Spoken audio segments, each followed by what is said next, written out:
when you have separatists that become legalists, and then you have reformists that become separatists, violence is inevitable, and eventually people will die.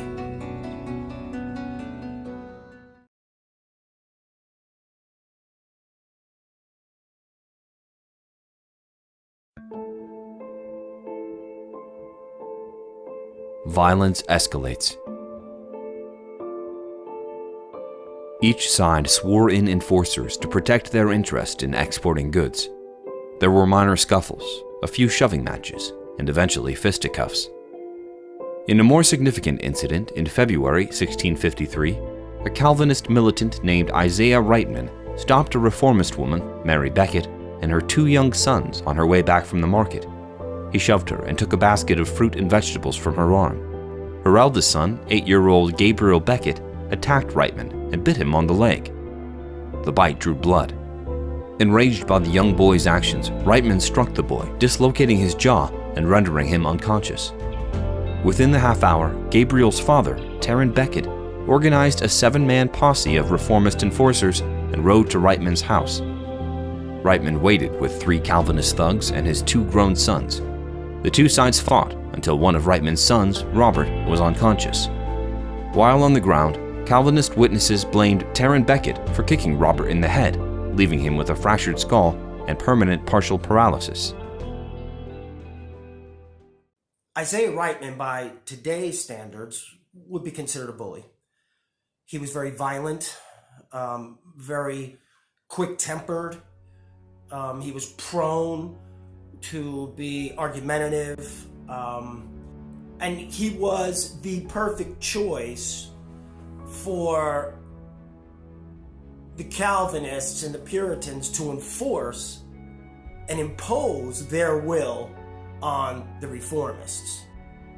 And it was in that moment when he decided to accost Mary Beckett and assault young Gabriel, whom would later become Saint Gabriel, that this entire story, this entire history of Heights of King James County would change forever. Economy suffers. Soon, merchants and buyers from other towns boycotted trade with the Heights. Consumers were afraid of being harmed by the chaos and violence. Corn, carrots, squash, and tomatoes rotted at the market or in the ground. Many farmers were forced to sell their crops at cost to keep the fields fertile. Still dependent on imports from England, the settlement suffered a recession. Roads and thoroughways fell into disrepair, and the commission taxed the settlers for breach of contract. Finally, the Massachusetts Bay Company sent mediators to quell the tension between the 2 congregations. Meetings were held at the town hall beginning in April 1653. While there was some improvement, the mediators couldn't solve the religious strife. In February 1654, the town hall burned to the ground, killing one of the mediators. Each side blamed the other, and diplomacy waned. The commission refused any stimulus to help the settlement, and the company seemed happy to cut its losses. Although speculation has the company setting the fire, and the mediator leaving for England before the event. What we have to remember is the Massachusetts Bay Company was there for one reason and one reason only, to make money and to bring that money back to England. It was about trade. This was about trade. This was about establishing a financially beneficial relationship between the company and the crown.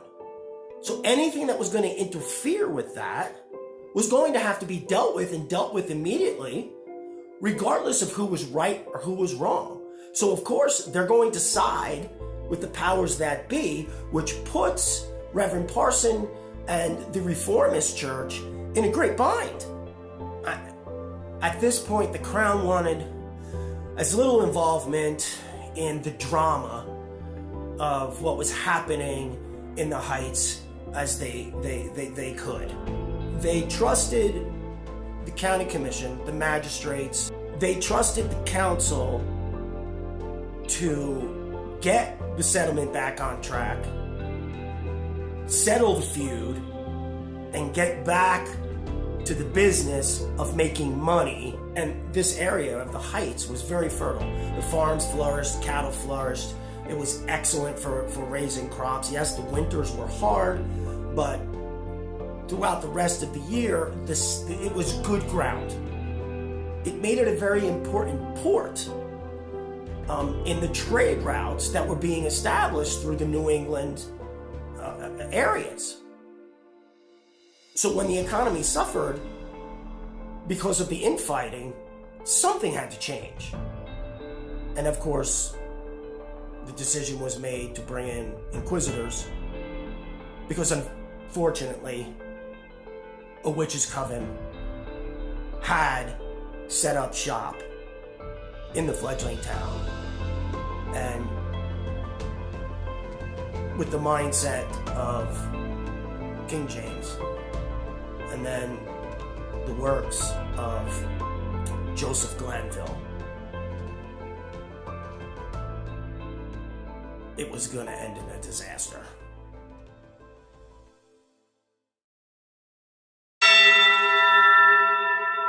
The Good Friday Massacre.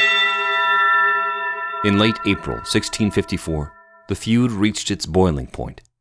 As the reformist families were readying for a Good Friday service, a group of Calvinist thugs wearing black hoods and carrying torches and swords attacked the unsuspecting celebration inside the church.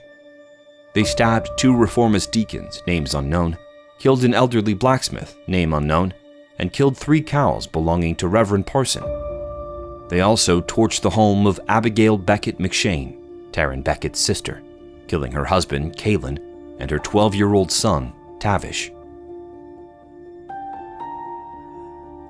So when you have separatists that become legalists, and then you have reformists that become separatists, all coming from a culture where religious strife and warfare raged throughout Europe for 2 centuries, violence is inevitable, and eventually, people will die.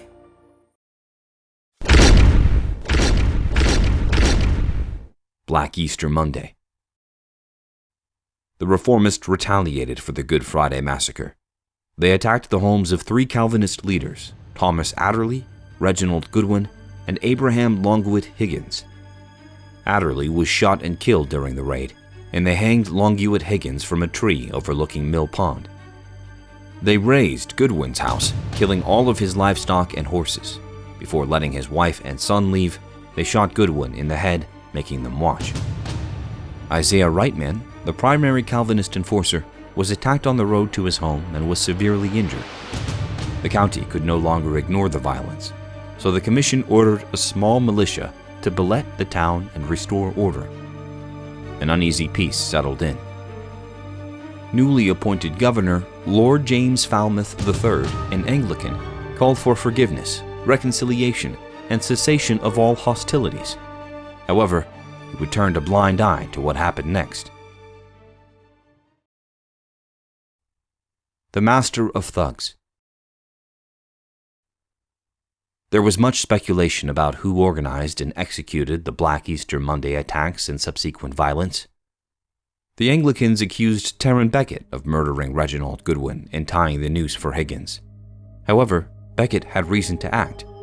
It was his wife, Mary, and his son, Gabriel Beckett, who Isaac Reitman assaulted. Taryn Beckett would later write, "'Tis the violence of yond foe that cannot be'st ignored, nay, it must be overcome by wit and the sword and with unrelenting rage." For me, Taryn Beckett he's a sad person. In many ways, he is the product of a religion that is based on man's rules and interpretation as opposed to what proper exegesis would have regarding the Holy Writ. King Solomon says something very interesting. We know today as the scriptural interpretation, there's nothing new under the sun. But in essence, it's what is old will be new again. Look at the Puritan Church and the Calvinist movement in the Heights. We have to remember that they were separatists, that they wanted freedom from the Church of England, didn't believe in, obviously, Catholicism, and they came to the colonies, the New World, the wilderness, as if you would, to establish their own religion or their own denominations in the way that they would. But they become the very thing they were trying to flee. A very political, ambitious, and legalistic organization that was designed to hurt as opposed to heal. And I think Taron Beckett is the prime example of what happens when a man is pushed to his limits. Here's a guy that escapes the Church of England, is forced from Scotland, becomes an elder in Reverend Parsons' church, a church that is accepting of immigrants and whatever their issue might be. And because it didn't fit the standard of Reverend Applegate and his crew, they were persecuted violently. I think the final straw for Taron Beckett was when they killed his sister and they burned the house down with his nephew. He would end up spending the rest of his life seeking vengeance, steeped in pain, disgust, heartache, and just rage until his life was spent.